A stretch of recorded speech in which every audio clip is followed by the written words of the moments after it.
सब ये मानकर बैठे हो कि हिंदुस्तान की आजादी की स्वर्ण जयंती आ गई, 50 साल पूरा हो गया, और मैं आपको आज ये बताने आया हूं कि 50 साल बाद हम ज्यादा गुलाम हो गए। पहले गुलामी एक ईस्ट इंडिया कंपनी की थी, अभी हमारे देश में 4000 विदेशी कंपनियां हैं। और ये हो क्या रहा है, हमारे देश के बड़े बड़े नेता पैसा खाते हैं, रिश्वत खाते हैं और विदेशी कंपनियों को बुला के लाते हैं। कितना कितना पैसा खाते हैं, एक दो उदाहरण मैं आपको समझाऊं। हमारे देश में एक व्यक्ति है, उनका नाम है सुखराम। आजकल बहुत दुखी है। पता है क्यों दुखी है? एक दिन सीबीआई वाले उनके घर गए तो जिस बिस्तर पर वो सोते थे उसके गद्दे के नीचे से 4 करोड़ रुपया निकला। तो सीबीआई वालों ने उनसे पूछा कि ये 4 करोड़ रुपया बिस्तर के गद्दे के नीचे से निकला, इसका माने आपके बैंक बैलेंस में कितना होगा? तो कहने लगे नहीं नहीं, मेरे पास कुछ नहीं है, मेरे पास कुछ नहीं है। तो सीबीआई वालों को भरोसा नहीं हुआ, उन्होंने उनके सारे लॉकर सीज किए और उनके सारे अकाउंट सीज किए, तो पता चला हंड्रेड्स ऑफ करोड़ रुपए की प्रॉपर्टी उसमें से निकली। तो सीबीआई वालों ने पूछा, सुखराम जी ये पैसा कहां से आया? तो कहने लगे भगवान ने दिया है। तो सीबीआई के एक ऑफिसर ने उनसे कहा कि भगवान आपको ही क्यों देता है, मुझे क्यों नहीं देता, हमको क्यों नहीं देता? बाद में सीबीआई ने जब तपास की सुखराम के बारे में, तो पता है जानकारी क्या मिली? जानकारी मिली कि जब यह व्यक्ति हिंदुस्तान के मंत्री थे, सैटेलाइट टेलीकम्युनिकेशन के मिनिस्टर थे, तब इन्होंने क्या किया, हिंदुस्तान की एक सबसे बड़ी कंपनी है आईटीआई, स्वदेशी है हमारे देश की, टेलीफोन बनाती है। तो जो आईटीआई कंपनी टेलीफोन बनाती है, तो उसका जो टेलीफोन का एपरेटस है ना, फोन और उसका क्रेडल दोनों मिला के एपरेटस, वो जितने रुपए में हमको देती है, 100 रुपए में, 125 रुपए में, 150 रुपए में हमको देती है आईटीआई। सुखराम साहब ने क्या किया कि अब आईटीआई का नहीं लेंगे, अमेरिका की कंपनी का खरीदेंगे। तो अमेरिका की कंपनी ने वो एपरेटस बेचना शुरू किया 600 रुपए में। हमारे देश में बनता था 150 रुपए का, सुखराम साहब ने वो नहीं खरीदा, अमेरिका से खरीद कर लाएंगे 600 रुपए में। तो उससे क्या होगा, अमेरिका की कंपनी को जो 450 रुपए का मुनाफा होगा, उसमें से कुछ सुखराम साहब को कमीशन मिलेगा। उसका नतीजा क्या हुआ, हमारे देश की सबसे बड़ी आईटीआई नाम की कंपनी तो डिवीजन बंद हो गए, अभी 4 डिवीजन बंद होने वाले हैं, उसके 6 डिवीजन है सारे देश में। तो 2 डिवीजन बंद हो गए, क्योंकि वो जो सामान बनाते थे सुखराम साहब ने खरीदना बंद कर दिया, अमेरिका से खरीदना शुरू किया और उसमें करोड़ों रुपए का घोटाला किया, वो पैसा उनको मिला। तो ये किसी मीर जाफर से कम है क्या?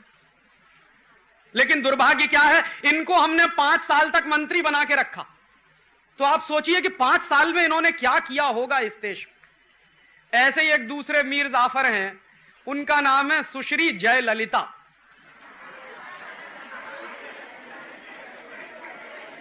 वो क्या थी, वो तमिलनाडु की मुख्यमंत्री थी। तो जब वो तमिलनाडु की मुख्यमंत्री थी ना, तो उसकी तनख्वाह मालूम है कितनी थी? पे उसकी ₹1.25 पर मंथ, ₹1.25 पर मंथ, ये उसकी सैलरी। और इतनी सैलरी पाने वाले बहन के घर में जब सीबीआई वाले पहुंचे तो क्या मिला पता? 40 किलोग्राम सोना, 800 किलोग्राम चांदी, 10,500 साड़ियां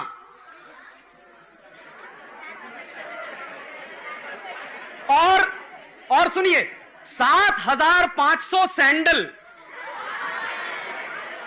और सुनिए 44 एयर कंडीशनर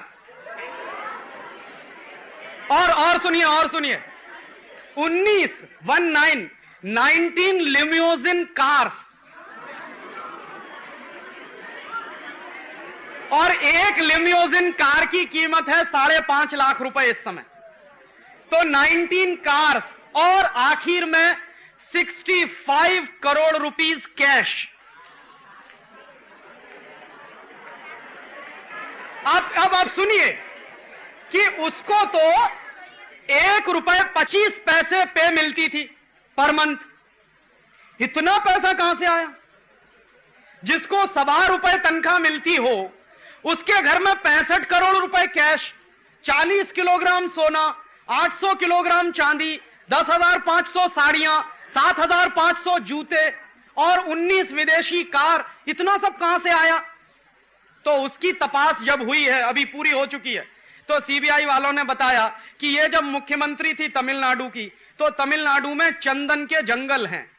चंदन समझते हैं? सैंडलवुड। तो हजारों हेक्टेयर के चंदन के जंगल इसने विदेशी कंपनियों को मुफ्त में बेच दिए। तो विदेशी कंपनियों ने क्या किया? उसके बदले में रिश्वत खिलाई, और अब वो रिश्वत खा के अब उनके ऊपर कोर्ट में केस चल रहा है। पता नहीं कब तक चलेगा, ये नहीं मालूम, कब उनको फांसी मिलेगी ये भी नहीं मालूम, लेकिन इस देश में चल रहा है। मीर जाफर नंबर 2 देखिए क्या है।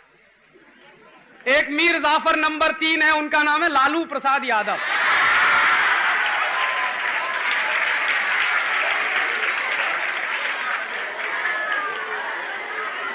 अब उन्होंने क्या किया है, सुनिए सुनिए सुनिए, वो इन दोनों के बाप हैं। उन्होंने क्या किया, 960 करोड़ रुपया हजम कर गए।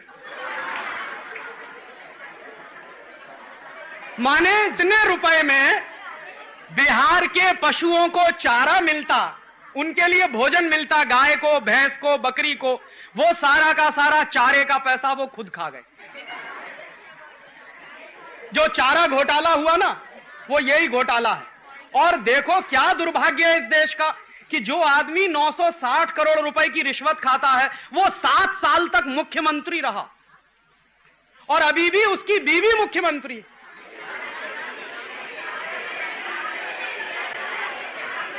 तो आप जरा अपने आप से पूछिए, ये मैं कह रहा हूं इसलिए नहीं, आप अपने आप से पूछिए कि इतने बड़े बड़े मीर जाफर अगर इस देश में हैं, तो क्या होगा इस देश का? सोचिए जरा। बेचारा जो मीर जाफर था वो तो करोड़ 2 करोड़ रुपए में बिका, ये तो 960 करोड़ खाते हैं। और रोज आप अखबार पढ़िए तो कोई भी दिन ऐसा बाकी नहीं जाता जिस दिन हजारों करोड़ का घोटाला ना होता। तो आप जरा सोचिए कि क्या इसी के लिए हमने आजादी पाई थी? माने एक मीर जाफर के कारण 250 साल गुलाम हो गए। अब आजादी के 50 साल के बाद ऐसे ही मीर जाफरों को हिंदुस्तान में फिर से, और तब दोस्तों हम सबको यह सोचना पड़ेगा कि कुछ गड़बड़ हो रही है इस देश में। क्या गड़बड़ हो रही है? ये सारे के सारे बड़े नेता विदेशी कंपनियों को बुला बुला के उनसे रिश्वत खा खा के हिंदुस्तान को बेच रहे हैं। और क्या हो गया है, ये एक बाजू में है, दूसरे बाजू में एक और दूसरी बड़ी दुर्घटना इस देश में चल रही है कि जिन विदेशी कंपनियों को ये नेता बुलाकर लाते हैं, उनका सामान कौन खरीदता? हम सब लोग खरीदते। माने हम भी छोटे छोटे मीर जाफर हैं। तो क्या होता है कि विदेशी कंपनी का सामान हम खरीद कर लाते हैं, दुकानदार को पैसा देते हैं, दुकानदार क्या करता है, उस पैसे को विदेशी कंपनी को पहुंचाता है। विदेशी कंपनी चूंकि दूसरे देश से आई है तो वो आपके देश का पैसा अपने देश में ले जाती है। सवेरे से लेकर शाम तक जितने सामान इस्तेमाल करते हैं, उनमें से अधिकांश सामान विदेशी कंपनी के। सवेरे ही सवेरे सो के उठते हैं, चाय पीते हैं, लिप्टन टाइगर विदेशी कंपनी की, ब्रुक बॉन्ड विदेशी कंपनी की, टी सिटी विदेशी कंपनी की, लिप्टन विदेशी कंपनी की, गॉडफ्रे फिलिप्स विदेशी कंपनी की, ताजमहल विदेशी कंपनी की, और कितने नाम मैं गिनाऊं आपको जो विदेशी कंपनियों की चाय से भरे पड़े। माने हमारा दिन शुरू होता है विदेशी कंपनी की चाय पीकर।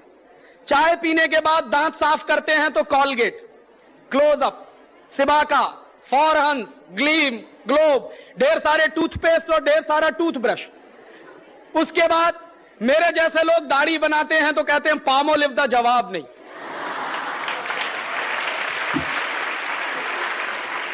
क्या कहते हैं साहब? कपिल देव कहता है। कपिल देव देश बेचने में लगा हुआ है, हम भी लगे हुए हैं उसके साथ साथ। तो घर घर में विदेशी कंपनी की शेविंग क्रीम, उनके साथ साथ ब्लेड, विल्किंसन सॉर्ट का, विल्टेक का, 7 o'clock का, after shave lotion, Old Spice का, और पता नहीं क्या क्या सब। उसके बाद नहाने जाते हैं तो साबुन, Lux, Liril, Rexona, Pears, Camay, Palmolive, Pond's, Johnson and Johnson. क्यों खरीदते हैं ये? माधुरी दीक्षित कहती है।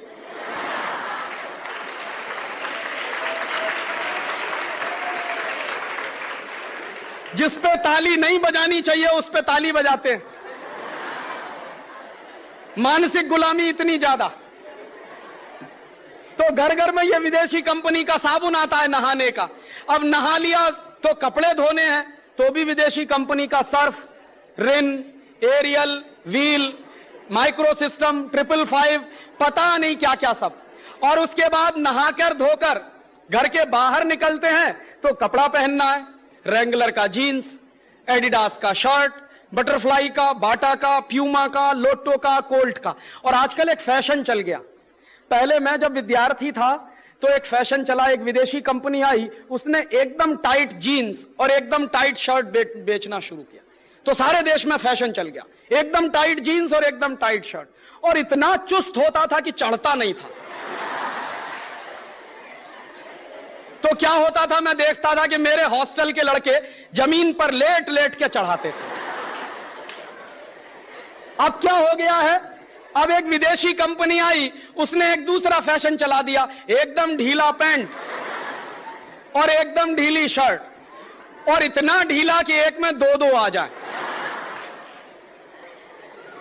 अब आप किसी से पूछो कि भाई क्या पहने हुए हो, कहेंगे बैगी है। बैगी का माने क्या है हमको नहीं मालूम, बस पहने हुए।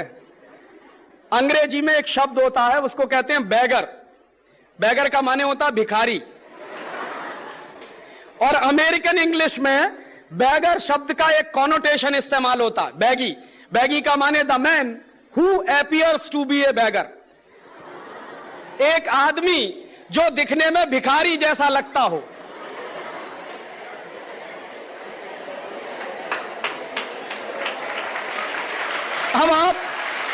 अब आप जरा ये सोचिए कि बैगी पहनकर आप स्मार्ट दिख रहे हैं या भिखारी जैसे दिख रहे हैं। और एक मिनट भी सोचने की फुर्सत नहीं है कि हम क्या पहने हुए। जब मैं किसी नौजवान को बैगी पहने हुए देखता हूं तो पूछता हूं कि भाई काहे को ये लटकाए घूमते हो? तो कहता राजीव भाई शाहरुख खान पहनता है। तो मैं कहता हूं शाहरुख खान किसी दिन कुएं में गिरेगा तो हम भी गिरेंगे। माने इतनी 2 मिनट की अकल नहीं है हम तो बैगी पहनते हैं। उसके बाद स्कूल कॉलेज जाते हैं, काम करने के लिए पेन पेंसिल भी विदेशी कंपनी की। और स्कूल कॉलेज जब निकलते हैं ना, उसके पहले बहुत लोग ये कहते हैं अरे यार अभी चार्ली का सेंट तो लगाया ही नहीं। फिर कोई कहता है यार अभी फेयर एंड लवली तो लगाई ही नहीं। काहे को चाहिए फेयर एंड लवली? क्योंकि गोरेपन की क्रीम है। और मैं कहता हूं अगर फेयर एंड लवली लगा के सब गोरे हो जाते तो दक्षिण भारत में तो कोई काला नहीं होना चाहिए।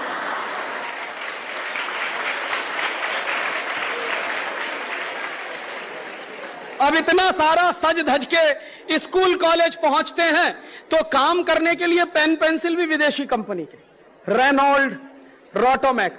क्यों खरीदते हैं? लिखते लिखते आप जरा मुझे बताइए कि अगर लिखते ही लिखते सब हो जाए तो क्या होने वाला है स्कूल कॉलेजों का। और स्कूल कॉलेज से पढ़ाई पूरी करके घर वापस जाते हैं, चाय नाश्ता करते हैं, वो भी विदेशी कंपनी का, बिस्कुट विदेशी कंपनी का, ब्रिटानिया, नेस्ले, कैडबरीज, मारी का। कॉफी पिएंगे वो भी विदेशी कंपनी की।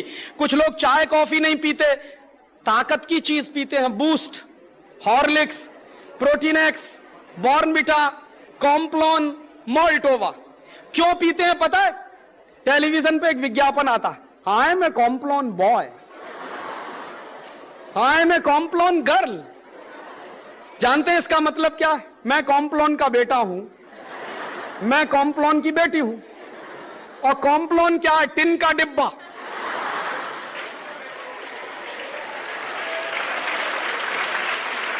अब आप जरा मुझे ये बताइए कि क्या टिन के डिब्बा के भी बेटा बेटी हो सकते हैं? माने 100% इडियोसिटी। और उस इडियोसिटी का पेमेंट कौन कर रहा है? हम कर रहे हैं।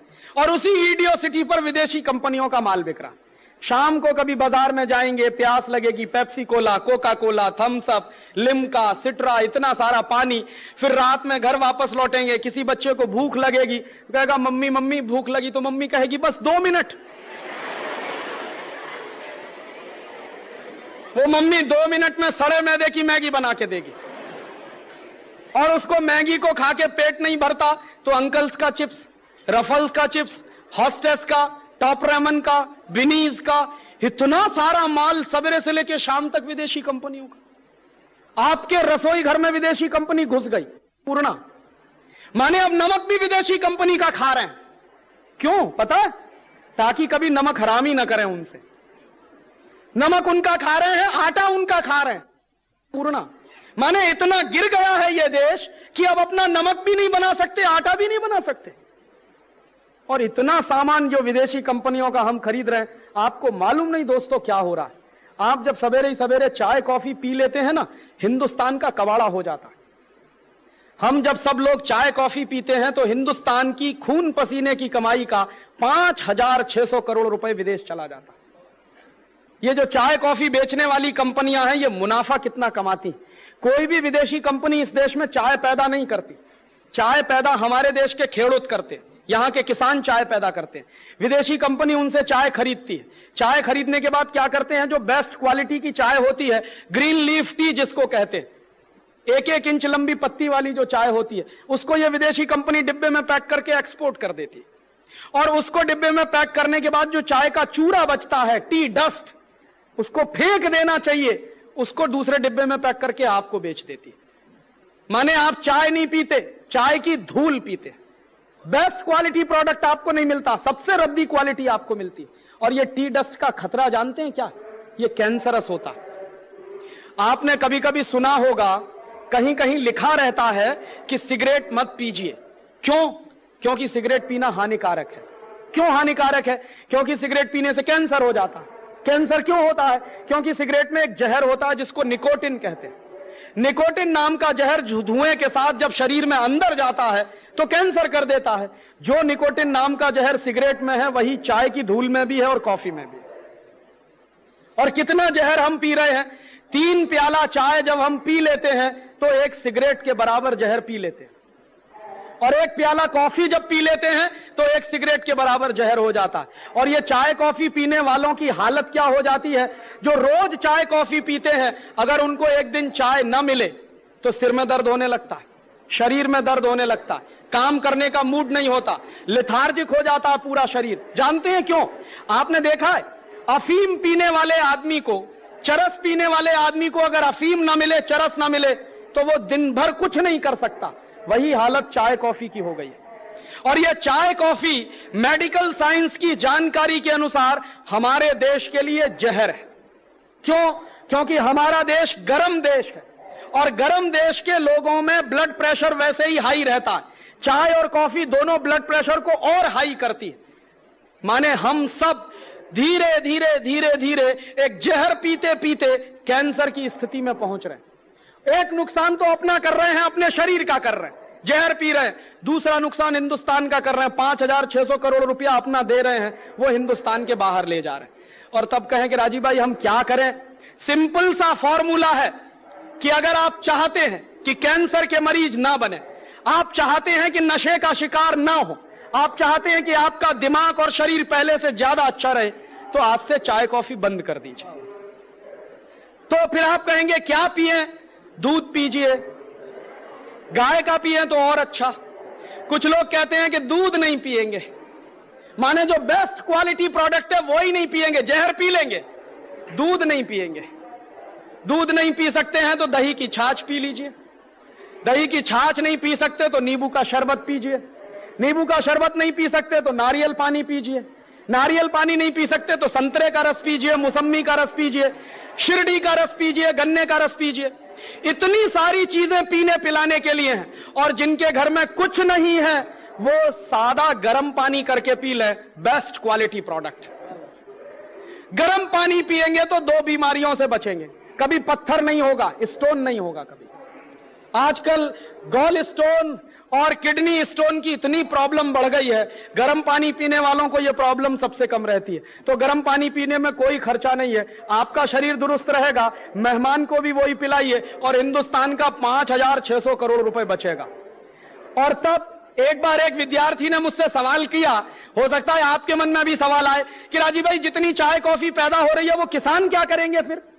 तो मैं उसके लिए यह सुझाव देता हूं कि जितनी चाय कॉफी पैदा हो रही है उसको 100% एक्सपोर्ट करेंगे।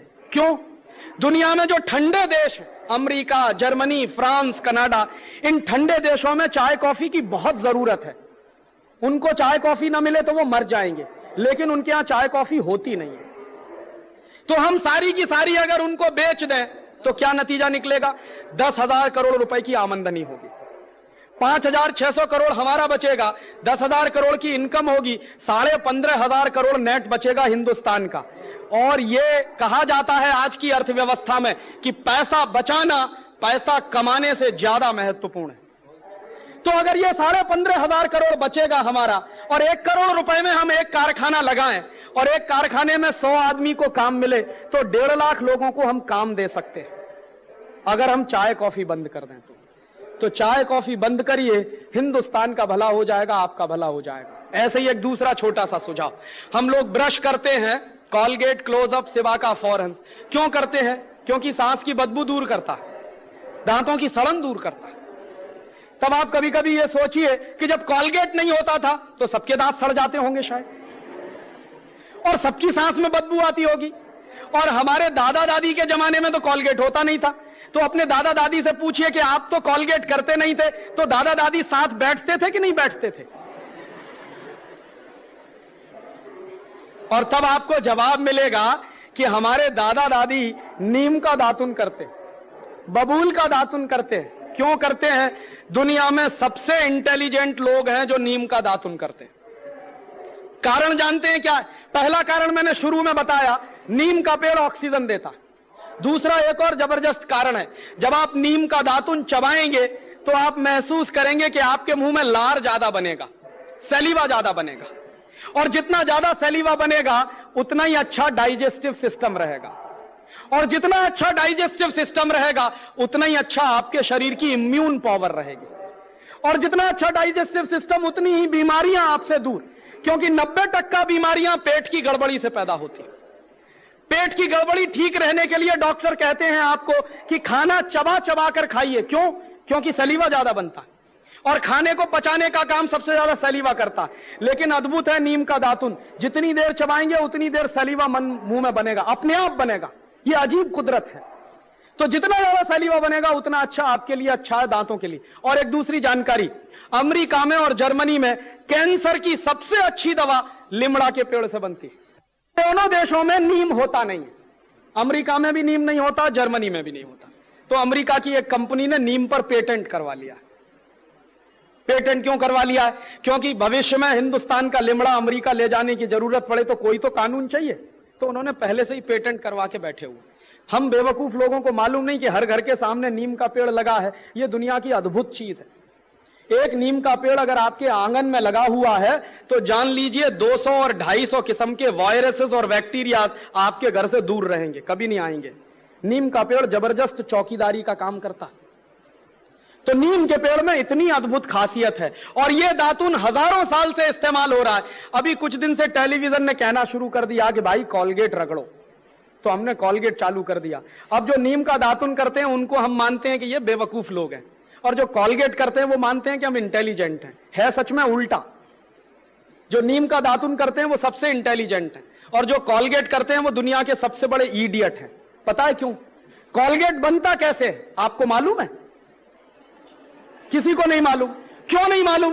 क्योंकि कॉलगेट कंपनी कभी बताती नहीं कि हमने कैसे बनाया। ये उनके डिब्बे पे कभी नहीं लिखते, और कॉलगेट के डिब्बे पे ISI मार्क भी नहीं है, एग मार्क भी नहीं है। क्यों? सबसे रद्दी क्वालिटी है, इसलिए ISI मार्क उसको मिल नहीं सकता। तो जिस पे ISI मार्क भी नहीं है, एग मार्क भी नहीं है, उसी को क्यों खरीद के ले आते हैं? कॉलगेट का टूथपेस्ट दुनिया का सबसे घटिया टूथपेस्ट है। क्यों? क्योंकि जानवरों के हड्डियों के चूरे से बनता। अब मैं किसी से यह कहूं कि जानवरों की हड्डियों का चूरा रोज सवेरे उठकर अपने मुंह से रगड़िए, तो आप कहेंगे क्या फालतू की बात कर रहे हैं। और मैं कहूं कि कॉलगेट करिए तो रोज हम करते हैं। और जानवरों के हड्डियों के चूरे के साथ साथ उसमें एक दूसरी खतरनाक चीज और है, फ्लोराइड। फ्लोराइड नाम उस जहर का है जो शरीर में फ्लोरोसिस नाम की बीमारी करता है। और हिंदुस्तान में पानी में पहले से ही ज्यादा फ्लोराइड है, इसलिए हिंदुस्तान में तो ये सारे पेस्ट बंद कर देने चाहिए। और तीसरी एक और खतरनाक चीज होती है उसमें, हम लोग ये महसूस करते हैं कि पेस्ट वो अच्छा जिसमें ज्यादा से ज्यादा झाग बने, फोम बने। ये झाग पता है किससे बनता है? सबसे ज्यादा झाग बनता है रिन और सर्फ में। क्यों बनता है? क्योंकि उसमें एक पदार्थ मिलाया जाता है जिसको तकनीकी भाषा में हम कहते हैं सिंथेटिक डिटर्जेंट। सिंथेटिक डिटर्जेंट कपड़ा धोने के साबुन में मिलाते हैं, उसी को कॉलगेट में भी मिलाते हैं झाग पैदा करने के लिए। तो मैं आपसे कहूं कि कपड़ा धोने के साबुन से दांत साफ करिए, क्योंकि उसमें सबसे ज्यादा झाग पैदा होता है। और हमारे देश में तो कुछ लोग ऐसे हैं जो आधा आधा घंटे रगड़ते रहते हैं क्योंकि झाग निकालना है उनको।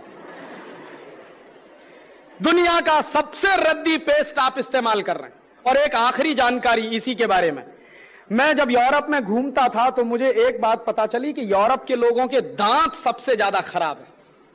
सबसे गंदे दांत दुनिया में अगर किसी के हैं तो यूरोप के लोगों के। और वहां क्या है, हर दूसरा तीसरा आदमी दांतों का मरीज है, हर दूसरा तीसरा आदमी। और सबसे ज्यादा संख्या डॉक्टर जो हैं वहां वो दांतों के, अमेरिका में भी। तो मैं एक बार, एक डॉक्टर थे, डॉक्टर जुकरसन, मैंने उनसे पूछा कि आपके देश में दांतों के मरीज क्यों हैं इतने, और आपके देश में दांतों के डॉक्टर क्यों हैं इतने? तो कहने लगे कि हम दांतों के मरीज इसलिए हैं क्योंकि पेस्ट रगड़ते हैं। तो मैंने कहा बेस्ट क्वालिटी क्या है? कि वो तो हमारे देश में होती नहीं, तुम्हारे देश में होती है, नीम का दातुन। तो मैंने कहा आप क्या करते हैं? कि जब से मुझे पता चला नीम का दातुन बेस्ट क्वालिटी है, मैं हिंदुस्तान से मंगवाता हूं। तो यहां से जाता है, वो करते हैं, और हम ईडियो सिटी में कॉलगेट रगड़ते हैं। और जो कॉलगेट पेस्ट आपके देश में बिकता है ना, वो अमेरिका में नहीं बिकता। ये कंपनी अमेरिका की, लेकिन फ्लोराइड वाला टूथपेस्ट वो ये यहां बेचते हैं, अमेरिका में नहीं बेचते। क्यों? पाबंदी लगी हुई है वहां। डॉक्टर मना करते हैं कि इसको मत करिए, फ्लोरोसिस नाम की बीमारी हो जाएगी। और जिस टूथपेस्ट को वहां मना किया जाता है वो ही इस देश में सबसे ज्यादा बिकता है। तो इसलिए मैं आपसे एक आखिरी निवेदन कर रहा हूं कि आज के बाद ये टूथपेस्ट बंद कर दीजिए। तो आप कहेंगे राजीव भाई फिर क्या करें? नीम का दातुन करिए, बबूल का दातुन करिए, बेस्ट क्वालिटी है। कहां से मिलेगा? बंबई के हर स्टेशन के सामने मिलता। ये गरीब लोग हैं ना, आप देखो नीम का दातुन बेचते हैं, बबूल का दातुन बेचते हैं। अगर इनका दातुन आप खरीदोगे तो आपका पैसा किसी गरीब के पास जाएगा, तो इस देश के गरीबों को रोजगार मिलेगा। और उन गरीब लोगों से दातुन आप जो खरीदोगे, एक दातुन कम से कम 1 हफ्ते चल सकता है। कैसे? आप चबाइए, जितना करें उतना काट के निकाल दीजिए, पानी में डाल के रखिए, दूसरे दिन भी काम आएगा।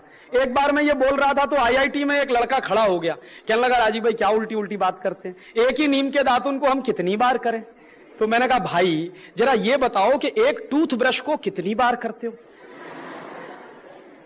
एक दिन करते हैं, धो के रख देते हैं, फिर दूसरे दिन करते हैं, फिर धो के रख देते हैं, साल भर तक रगड़ते रहते हैं एक टूथब्रश को, तो गंदा नहीं लगता। और एक नीम का दातुन मैं कह रहा हूं हफ्ते भर रगड़ो तो गंदा लगता। तो उस लड़के ने जानते हैं क्या जवाब दिया? सच में राजीव भाई हमारा दिमाग तो एकदम उल्टा हो गया। तो मैंने कहा ये दिमाग तुम्हारा उल्टा पता है किसने बनाया? टेलीविजन ने। उसको तुम टेलीविजन कहते हो, मैं उसको इडियट बॉक्स कहता हूं। और क्या इडियोसिटी दिखाता है जानते हैं? 2 पति पत्नी साथ साथ चल रहे हैं, थोड़ी देर के बाद पत्नी मुंह फेर लेती है, कहती है कैसे कहूं इनकी सांस में बदबू आती है। तो उसकी सहेली कहती है चल मेरे साथ। दोनों डॉक्टर के पास जाते हैं। डॉक्टर साहब कहते हैं अरे कॉलगेट का सुरक्षा चक्र तो अपनाया नहीं, सांस में बदबू तो आएगी। फिर उनके घर में कॉलगेट आ जाता है। उनके मिस्टर जिनकी सांस में बदबू आती है वो कॉलगेट रगड़ते हैं। कॉलगेट रगड़ने के बाद दिखाते हैं उनकी पत्नी उनके नजदीक आ जाती है। नीचे एक लाइन लिखते हैं दूरियां नजदीकियां बनी। जानते हैं इसका मतलब क्या? इसका मतलब है कि 2 पति पत्नी अगर कॉलगेट नहीं करेंगे तो दूर दूर रहेंगे, कॉलगेट करेंगे तभी नजदीक आएंगे। अब आप मुझे बताइए कि इससे बड़ी इडियोसिटी कोई दूसरी हो सकती है? भारतीय संस्कृति में पति पत्नी का रिश्ता परस्पर प्रेम, परस्पर विश्वास, परस्पर सद्भाव पर टिका होता है। टेलीविजन सिखा रहा है कि नहीं कॉलगेट पेस्ट पर टिका हुआ है। और इसलिए इस 100% इडियोसिटी से बाहर आ जाइए। फायदा जानते हैं क्या होगा? अगर आप लिमड़ा का दातुन खरीदें, हम सब एक साल में कितना पेस्ट खरीदते हैं मालूम है? सारे देश में 200-250 करोड़ रुपए का पेस्ट खरीदा जाता साल भर में। अगर ये 200-250 करोड़ का लिमड़ा का दातुन खरीदना शुरू कर दें तो इस देश के कितने गरीबों को काम मिल जाएगा। और तब आप कहेंगे राजीव भाई अगर हम सब लिमड़ा का दातुन करना शुरू करें तो नीम का झाड़ तो खत्म हो जाएगा। तब मैं आपको एक दूसरा फॉर्मूला दे के जा रहा हूं कि आपका जब जन्मदिन होता है ना तो क्या करते हैं? केक लेके आते हैं, मोमबत्ती जलाते हैं, फिर फूक मार के सब बुझाते हैं। हमारी भारतीय संस्कृति में दीपक कब बुझाया जाता है? जब किसी की मौत हो जाती है। हम क्या करते हैं? जन्मदिन पे ही दीपक बुझा रहे हैं, माने मरने की तैयारी कर रहे हैं।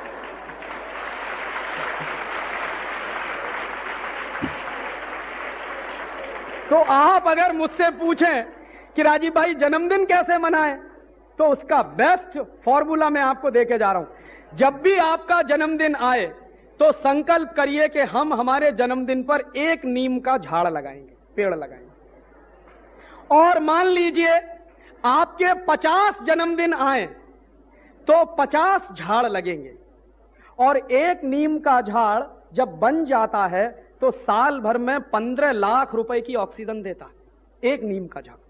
तो हमने अगर 50 नीम के पेड़ लगाए अपने हर जन्मदिन पर तो 50 × 15 लाख माने कितना? कोई एक बोले, नहीं सुनाई दिया। कोई एक सिंगल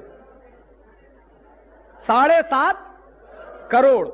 7.5 करोड़ रुपए की ऑक्सीजन किसने दी? हमने जो नीम का झाड़ लगाया। अब मैं अगर आपसे ऐसे कहूं कि 7.5 करोड़ रुपया देश को दान करिए, आप कहेंगे है ही नहीं हमारे पास। और अगर मैं ये ऐसे कहूं कि 7.5 करोड़ रुपए की ऑक्सीजन दान करिए, वो हम सब कर सकते हैं। एक एक नीम का झाड़ लगाएं तो आपके देश में दातून की भरमार हो जाएगी। और दातून की भरमार के साथ साथ ऑक्सीजन इतनी इफरात में हो जाएगी कि पर्यावरण का प्रदूषण एक झटके से खत्म हो जाएगा।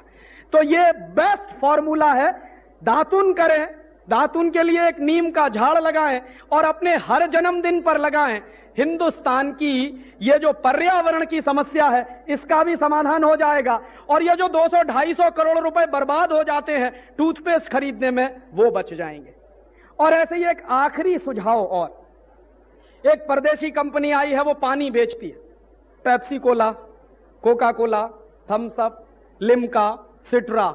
और ये जितना पानी है ना, सबकी बोतल पर आपको मालूम है कि क्या क्या मिलाते हैं? कभी नहीं बताते। क्यों नहीं बताते? क्योंकि उसमें जहर मिलाते हैं। जहर पता है क्या है? Carbon dioxide. मेडिकल साइंस कहता है कि कार्बन डाइऑक्साइड को एक्सहेल करना चाहिए और ऑक्सीजन इनहेल करना चाहिए। हम क्या करते हैं? लहर पेप्सी पी के कार्बन डाइऑक्साइड अंदर ले जाते हैं। माने दोस्तों, जो लहर पेप्सी है वो सच में जहर पेप्सी है। और यह जहर पेप्सी क्यों है? क्योंकि इसमें कार्बन डाइऑक्साइड है। दूसरी 2 चीजें और हैं जो बहुत खतरनाक हैं, सोडियम ग्लूटामेट और पोटेशियम सॉर्बेट। ये दोनों जहर हैं, दोनों कैंसरस हैं। और ये कितना खतरनाक हो सकता है उसका एक दाखिला मैं आपको दूं। 1 साल पहले मैं आया था, ग्रांट रोड के एक कॉलेज में मेरा व्याख्यान हुआ। तो वहां के प्रिंसिपल साहब ने मुझे बताया कि राजीव भाई हमने एक कॉम्पिटिशन किया था। मैंने कहा क्या कॉम्पिटिशन किया? पेप्सी कोला पीने का कॉम्पिटिशन किया। मैंने कहा परिणाम क्या निकला? तो कहने लगे हमारे 2 स्टूडेंट थे, वो फाइनल राउंड में पहुंच गए। तो फाइनल राउंड में पहुंच गए तो मैंने कहा क्या उन्होंने शूरवीरता दिखाई कि 1 घंटे में एक लड़के ने 9 बोतल पिया और दूसरे ने 8 बोतल पिया। मैंने कहा फिर क्या हुआ उसके बाद? कि दोनों मर गए। मैंने कहा फिर आपने क्या किया? कि हम डॉक्टर को लेने गए, उन लड़कों को लेकर डॉक्टर के पास गए। डॉक्टर ने कहा कि इतना कार्बन डाइऑक्साइड पी लिया है कि अब ये बच नहीं सकते। तो मैंने कहा फिर आपने क्या किया? कि तब से हमने हमारी कैंटीन में पेप्सी और कोका कोला बंद करा दिया। मैंने कहा प्रिंसिपल साहब आपको अकल तो आई, लेकिन तब आई जब आपके 2 स्टूडेंट मर गए। ये इतना खतरनाक जहर है। और एक बार मैंने एक्सपेरिमेंट किया पेप्सी कोला पे, मेरा एक दांत टूट गया। तो मैंने क्या किया? उसको पेप्सी कोला की बोतल में डाल दिया। 9 दिन के अंदर पूरा दांत डिसॉल्व हो गया। ये जो दांत होता है ना, ये इतनी कड़ी चीज है कि मिट्टी में दबा दीजिए, 1 साल तक गलता नहीं है, ये ऐसे का ऐसे ही निकल आएगा। लेकिन वो दांत 9 दिन के अंदर पेप्सी कोला में गल गया। क्यों? क्योंकि जहर है उसमें। और मैंने कहा कि जब दांत इसमें गल सकता है तो पेट का क्या क्या गलेगा जब आप उसको पी रहे हैं। और तब लोग पेप्सी जब पीते हैं, कोका कोला पीते हैं, तो मैं लोगों से पूछता हूं, मैंने कभी पिया नहीं। कभी कभी मैं मेरे दोस्त से कहता हूं कि भाई तुमको क्या लगता है जब तुम पेप्सी पीते हो? तो कहता राजीव भाई, नाक में सनसनी होती है, दिमाग में सनसनी होती है, खट्टी खट्टी डकारें आती हैं। मैंने कहा काहे को पी रहे हो फिर भाई? इतनी प्रॉब्लम हो रही है फिर भी बोतल पे बोतल चढ़ाए चले जा रहे हैं। क्यों पी रहे हैं मालूम है? सचिन तेंदुलकर कहता है, अजहरुद्दीन कहता है, शाहरुख खान कहता है, आमिर खान कहता है, जूही चावला कहती है, ऐश्वर्या रॉय कहते हैं। और ये सब क्यों कहते हैं जानते हैं? लाखों लाखों करोड़ों करोड़ों की रिश्वत मिलती है इनको पेप्सी कोला से। सचिन तेंदुलकर हर साल पेप्सी कोला से 70 लाख रुपया लेता है, इसके लिए उसका धंधा करता है। ये शाहरुख खान और आमिर खान ये 1-1 करोड़ लेते हैं, इसलिए पेप्सी कोला का धंधा करते हैं। ये जितने क्रिकेट के खिलाड़ी हैं जिनको आप नेशनल प्लेयर कहते हो, ये सब विदेशी कंपनियों के एजेंट हैं दोस्तों। हर एक क्रिकेट खिलाड़ी जो टी-शर्ट पहनता है उस पे पेप्सी लिखा रहता है, विल्स लिखा रहता है। अब आप पूछिए ये प्रश्न कि ये तो हिंदुस्तानी लोग हैं, विदेशी कंपनी की विज्ञापन क्यों कर रहे हैं? तो आपको पता चलेगा कि ये बड़े बड़े गद्दार लोग हैं। सचिन तेंदुलकर को हर महीने 50,000 रुपए पगार मिलती हमारे खून पसीने की कमाई से। ये पगार हम उसको क्यों देते हैं? क्रिकेट खेलने के लिए। उसमें भी उसका पेट नहीं भरता तो विदेशी कंपनी का विज्ञापन करता। ये नेता ही देश बेचने में नहीं लगे हुए हैं, ये क्रिकेट के खिलाड़ी भी देश बेच रहे हैं। और ये रात दिन जानते हैं क्या हो रहा है? हिंदुस्तान की क्रिकेट टीम 2 ही कंपनियों का सबसे ज्यादा विज्ञापन करती है, पेप्सी कोला या विल्स। और ये दोनों कंपनियां क्या नुकसान कर रही हैं? पेप्सी कोला हिंदुस्तान से हर साल 240 करोड़ रुपए कमा कर ले जाता है अमेरिका। जहर बेचते हैं और यहां से 240 करोड़ अमेरिका चला जाता है। और उस 240 करोड़ में क्या हो सकता है आपको मालूम है? हिंदुस्तान के 2 लाख गांवों को पीने का पानी मिल सकता है।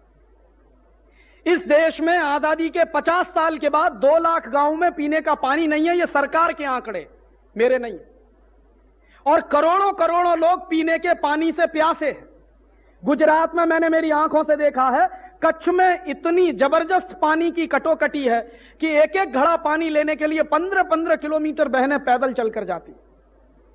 एक एक गांव मैंने देखा है जहां 4-4 दिन में एक बार पीने का पानी आता है। तमिलनाडु और कर्नाटक में पीने के पानी की इतनी कटोकटी है कि दोनों देश, दोनों प्रदेश झगड़ा करने को तैयार। कावेरी का पानी हमको मिले कि हमको मिले। सारे देश में 2 लाख गांवों में पीने के पानी की भयंकर कटोकटी है।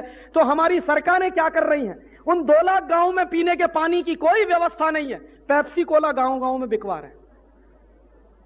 और ये जो पेप्सी कोला का पैसा हम दे रहे हैं, जो अमेरिका चला जाता है 240 करोड़ रुपया, अगर ये ना जाए अमेरिका, माने इस देश में पेप्सी कोका कोला जैसे बंद हो जाए, तो इस देश में लाखों गांवों को पीने का पानी मिल सकता है। और यही देश की सच्ची स्थिति। और तब आप कहेंगे, और मैं आपको एक फॉर्मूला देके जा रहा हूं कि जब भी आपके हाथ में पेप्सी या कोका कोला की बोतल आए तो आप पहले हिंदुस्तान के उन करोड़ों भाई बहनों का चेहरा याद करिए जिनको पीने का पानी नहीं मिलता और आप पेप्सी और कोका कोला पी रहे हैं। तो आपको, आपके हाथ कांप जाएंगे कि मैं इतना बड़ा नेशनल क्राइम कर रहा हूं कि देश में पेप्सी कोका पी के करोड़ों रुपया अमेरिका भेज रहा हूं। और कितना पैसा आप इस कंपनी को देते हैं? पेप्सी की एक बोतल 70 पैसे में तैयार होती है और बाजार में 8.5-9 रुपए की बिकती है। अंदाजा लगाइए कितना पैसा हम देते हैं। तो जब आपके हाथ में पेप्सी और कोका कोला आए तो करोड़ों भाई बहनों को याद करिए जिनको पीने का पानी नहीं मिलता। और फिर भी आप अगर पेप्सी और कोका कोला पी लें तो आपसे बड़ा गद्दार इस देश में कोई दूसरा नहीं है। यह मेरा फॉर्मूला है।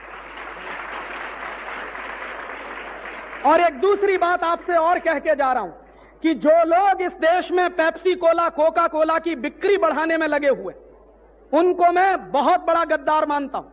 और ये सारे के सारे नेशनल क्रिकेट प्लेयर इसी काम में लगे।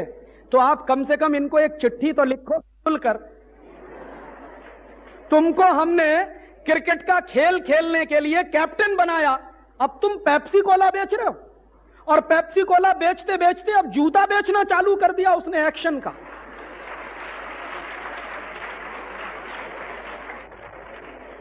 कितने शर्म की बात है कि आपके देश का नेशनल क्रिकेट कैप्टन जूता बेच रहा, और x cricket captain Kapil Dev जूते भी सांस लेते हैं।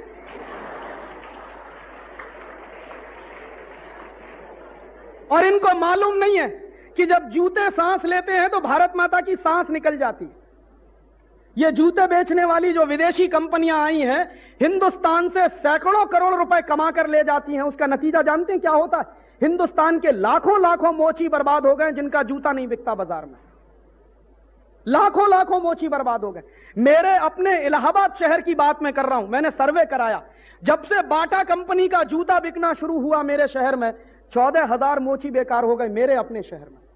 पहले वो जूता बनाते थे और बेचते थे, गांव गांव में एक मोची होता था, उसका जूता बनता था और बिकता था। अब उस मोची का जूता कोई नहीं खरीदता, सब बाटा का खरीद के लाते। लाखों मोचियों को बर्बाद कर दिया इन कंपनियों ने जूते बेच बेच कर, और उसका धंधा बढ़वाते हैं ये कपिल देव और तेंदुलकर जैसे ना। और जानते हैं क्या होता है कि हमारे कमरे में फोटो भी इन्हीं गद्दारों का लगा रहता है, तेंदुलकर का या कपिल देव का। माने जो देश में नेशनल क्राइम कर रहे हैं उनको हमने अपना हीरो बना रखा है। और एक दूसरी बात और बताऊं तो आपको ख्याल आएगा कि ये लोग कितना बड़ा देश के साथ धोखा कर रहे हैं। एक कंपनी है, उसका नाम है आईटीसी, ये अमेरिका की कंपनी, ये सिगरेट बनाती है। सिगरेट का विज्ञापन हिंदुस्तान में टेलीविजन पे नहीं आ सकता, इसका कानून है। तो ये कंपनी क्या करती है कि सीधे तो अपना विज्ञापन दे नहीं सकते, तो ये क्या करते हैं, क्रिकेट की सीरीज स्पॉन्सर करते, विल्स कप करवाते या पेप्सी कप करवाते। तो उसमें क्या होता है, बार बार टेलीविजन पे उनका जाहिरात आता है। कैसे आता है? आपने देखा है, जिस क्रिकेट के मैदान में मैच होता है उसके विकेट पे विल्स लिखा रहता है। काहे को भाई? अंतरराष्ट्रीय क्रिकेट का तो कानून यह है कि विकेट एकदम प्लेन होना चाहिए। प्लीज, अंतरराष्ट्रीय कानून यह है कि विकेट एकदम प्लेन होना चाहिए, लेकिन उस पर विल्स का स्टिकर लगा रहता है। क्यों? क्योंकि आप जितनी देर देखेंगे आपकी आंखों में Wills Wills Wills Wills Wills पढ़ा जाएगा। फिर क्या होता है कि क्रिकेट के खिलाड़ी जिस एंड से बॉल फेंकते हैं उस तरफ भी विल्स लिखा रहता, दूसरे तरफ भी विल्स लिखा रहता, मैदान में चारों तरफ विल्स विल्स विल्स ही लिखा रहता।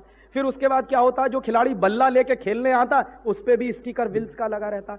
कम से कम आपने एक बार मैच देखा तो 100 बार विल्स का नाम आपको याद हो गया। ये धंधा वो कर नहीं सकते थे जब एडवर्टाइजमेंट देते, तो उन्होंने क्रिकेट की सीरीज स्पॉन्सर कर दी। उसका नतीजा क्या हुआ, सारे देश में विल्स की सिगरेट की बिक्री बढ़ गई। कितनी सिगरेट बनाती है ये कंपनी? एक साल में 90 अरब सिगरेट बनती है। और 90 अरब सिगरेट बनती है तो कबाड़ा क्या होता है देश का? इस कंपनी की जब 500 सिगरेट बनती है तो एक पेड़ उसमें कट जाता है, और एक पेड़ कटने का माने 15 लाख रुपए की ऑक्सीजन का नुकसान। और यह कंपनी जब 90 अरब सिगरेट बनाती है तो इस कंपनी के सिगरेट बनाने के कारखानों के लिए 1400 करोड़ पेड़ हर साल कटते। अब वो जो 1400 करोड़ पेड़ कट जाते हैं, हर एक पेड़ 10-15 लाख रुपए की ऑक्सीजन देता है, अरबों रुपए की ऑक्सीजन खत्म हो जाती है। और उसके बाद एक तमाशा और होता है कि जब 90 अरब सिगरेट जलती है तो उसमें से कार्बन डाइऑक्साइड निकलती है, कार्बन मोनोऑक्साइड निकलती है, सल्फर डाइऑक्साइड निकलती है। और कितनी निकलती है? 90 अरब सिगरेट को अगर जलाया जाए तो 46,000 मीट्रिक टन जहरीली गैसें उसमें से पैदा होती है। तो एक बाजू में ऑक्सीजन की बर्बादी, दूसरे बाजू में 46,000 मीट्रिक टन जहर पैदा हो रहा, और उस जहर को पी रहे हैं हम सब। जो सिगरेट पी रहा है वो भी मर रहा है, जो बाजू में बैठा है वो भी मर रहा है। इतना बड़ा तमाशा चल रहा है। और अमेरिका में यही जानकारी जब हो गई वहां की सरकार को, तो सिगरेट बनाने वाली कंपनियों पे अब पाबंदी हो गई। वहां टैक्स इतना बढ़ा दिया कि कोई सिगरेट बेचना मुश्किल हो गया। उन्हीं सिगरेट कंपनियों का जाहिरात क्लियर कर रहा है। इनको आप इंडियन कहते हो? ये नेशनल लोग हैं। ये तो जिस थाली में खाते हैं उसी में छेद कर रहे हैं। और दुर्भाग्य से इन्हीं का मैच देखने के लिए हम टिकट खरीद के जाते हैं। क्रिकेट के खेल ने इस देश का कितना नुकसान किया है शायद आपको अंदाजा नहीं है। एक दिन का जब वनडे मैच होता है सारे देश में काम ठप हो जाता है। कर्मचारी काम नहीं करते, स्टूडेंट्स कॉलेज में नहीं आते, कोई काम नहीं होता, या तो टीवी पे बैठे रहते हैं या कमेंट्री सुनना चालू कर देते हैं, और वो कमेंट्री और टीवी के सामने जो नहीं बैठ पाते वो मैदान में चले जाते हैं। और हर दिन इस देश में 250 करोड़ रुपए का नेशनल लॉस होता है एक दिन के मैच में। हजारों करोड़ रुपए का दूसरा नुकसान है, 250 करोड़ का हमारा राष्ट्रीय नुकसान है एक दिन का, और हम 5-5 दिन के मैच देखते हैं। और वो मैच देखने से पता नहीं क्या मजा आता है। कई बार मैं लोगों से कहता हूं कि मैच देखने से अच्छा तुम खेल लेते तो शरीर में शायद शक्ति आ जाती। बैठे बैठे इडियट बने हुए देख रहे हैं, क्या कहते हैं, अरे साला आउट हो गया, अभी मैं जाता तो ऐसे मारता, तो बल्ला लेके पहुंच क्यों नहीं जाते वहां।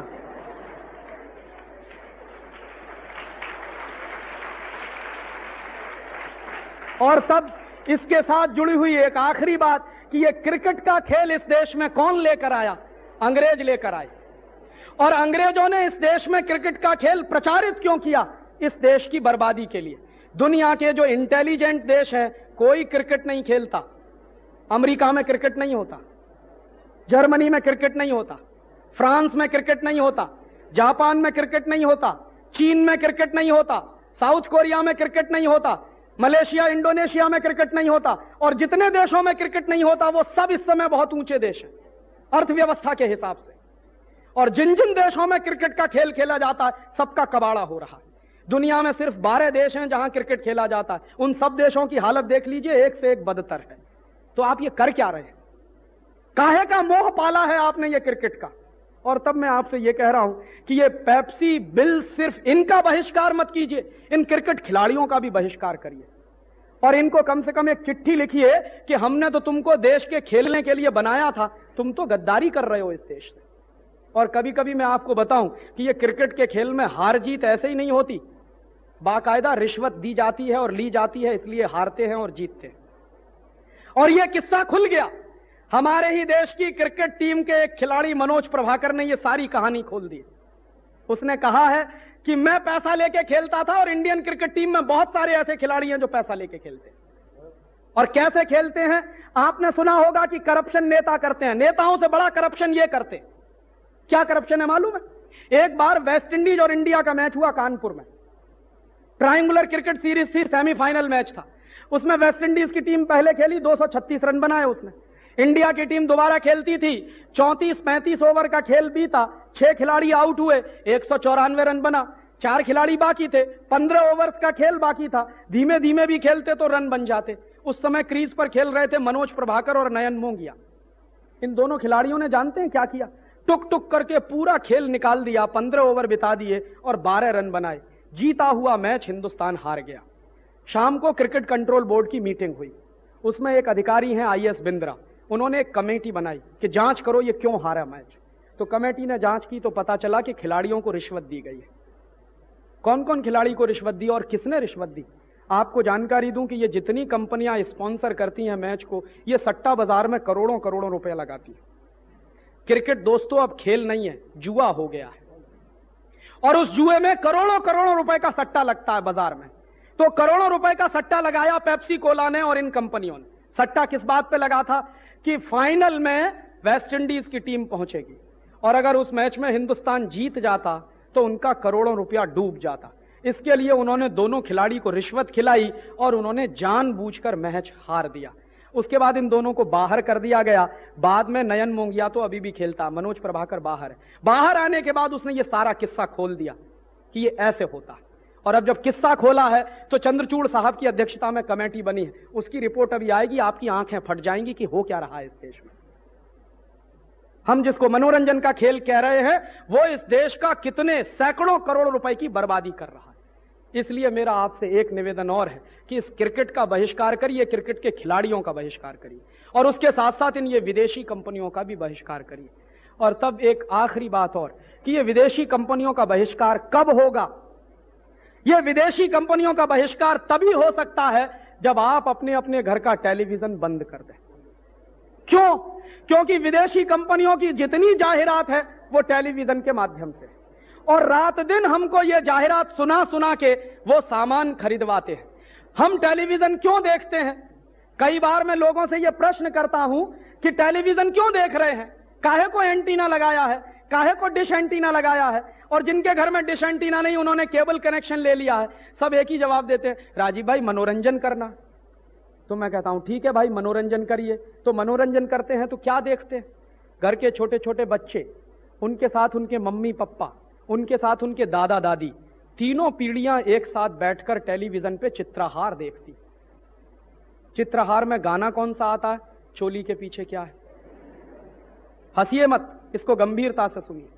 चीज बड़ी है मस्त मस्त। और कभी कभी मैं आपसे पूछूं, अगर दिल पे हाथ रख के बताइए कि चोली के पीछे क्या है, ये गाना आपका मनोरंजन करता, या चीज बड़ी है मस्त मस्त ये गाना आपका मनोरंजन करता? और अगर ये गाना आपका मनोरंजन करता है तो कितने लोगों में इतनी हिम्मत है जो अपनी मां से पूछ सकें, बोल तेरी चोली के पीछे क्या है? और कितने लोगों में ऐसी हिम्मत है जो अपनी बड़ी बहन के सामने ये कह सके कि तू चीज बड़ी है मस्त मस्त?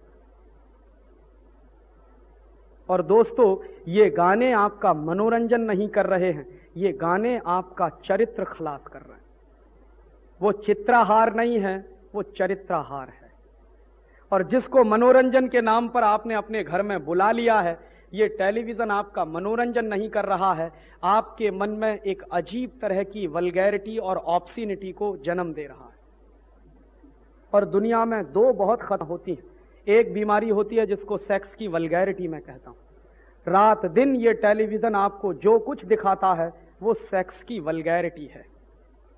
और ये सेक्स की वल्गैरिटी देखते देखते देखते देखते एक दिन हिंदुस्तान के नौजवान नवयुवतियां भी वही करने लगते हैं जो उस पर दिखाते हैं। क्या हो रहा है हमको? कहां जा रहे हैं हम? इस भारतीय समाज में, भारतीय संस्कृति में बचपन से हमको सिखाया जाता है, if character is lost everything is lost, if wealth is lost nothing is lost, if health is lost something is lost, but if character is lost everything is lost. तो ये जो कुछ आप टेलीविजन पर देख रहे हैं वो आपके चरित्र को बर्बाद करने की एक साजिश है। और ये साजिश किसने बनाई है? ये विदेशी कंपनियां जानती हैं कि हिंदुस्तानी माटी में नौजवानों में इतनी खुमारी है कि कोई विवेकानंद हो जाता है, कोई दयानंद हो जाता है, कोई तिलक पैदा हो जाता है, कोई भगत सिंह हो जाता है। तो अगर तिलक पैदा हो गया, भगत सिंह हो गया, विवेकानंद आ गया, दयानंद आ गया, तो इन विदेशी कंपनियों को मार मार के भगा देगा। तो उनको डर लगता है। तो इसके लिए वो टेलीविजन लेकर आए हैं अपने साथ में कि हिंदुस्तान के नौजवानों को एक मीठी नींद की गोली दे के सुला दो, इनमें से कोई विवेकानंद ना बनने पाए। और आपके सामने आदर्श क्या रखा जाता है? आपके सामने विवेकानंद का आदर्श नहीं रखा जाता, नालायक संजय दत्त और शाहरुख खान जैसे लोगों के आदर्श रखे जाते हैं। और यह कितनी खतरनाक व्यवस्था है। कई बार मैं लोगों से पूछता हूं, छोटे छोटे बच्चे 3-3 साल की उम्र से, 4-4 साल की उम्र से, 5-5 साल की उम्र से यही सब देख रहे हैं।